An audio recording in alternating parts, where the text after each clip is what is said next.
Peut-on vraiment guérir avec des techniques trouvées sur internet? C'est cette question à laquelle je vais tenter de répondre. J'entends souvent des personnes me dire: «Je travaille sur moi», parce qu'elles accumulent les vidéos, les livres, les méthodes trouvées en ligne et des années plus tard, elles semblent, toujours, plus ou moins au même point.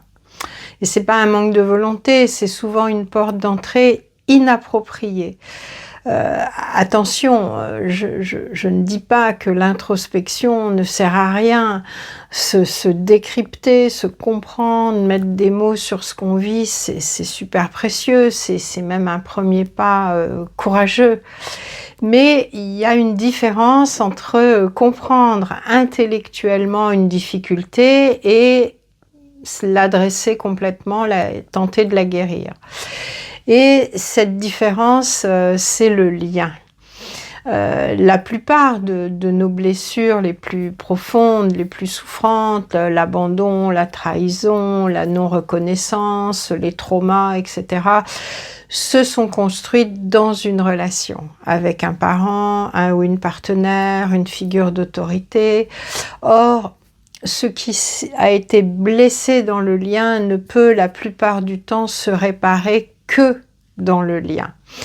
Pas dans la solitude d'un article lu à minuit, aussi juste soit-il. Une méthode appliquée seule, ça va être le mental qui pilote, mais la blessure, elle ne se loge pas que dans le mental.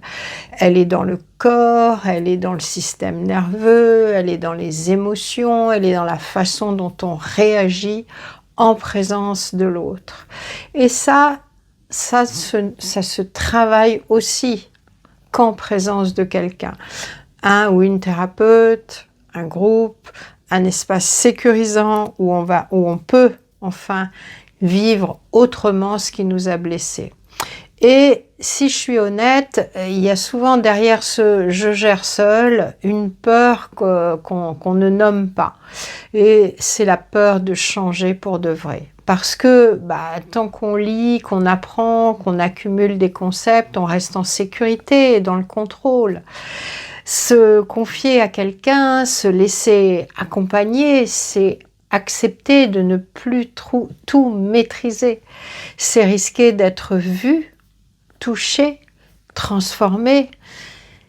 Et ça fait peur, beaucoup plus que de lire un énième article. Alors la question n'est pas est-ce que je fais assez d'efforts sur moi? La question est est-ce que je suis prêt ou prête à laisser quelqu'un d'autre entrer dans l'équation, dans mon intimité? Si ce sujet te parle, n'hésite pas à regarder dans la bio ce que je propose en termes d'accompagnement et pour plus de posts sur des questions autour de ces sujets, abonne-toi. N'hésite pas à liker, commenter, partager et je te dis à bientôt.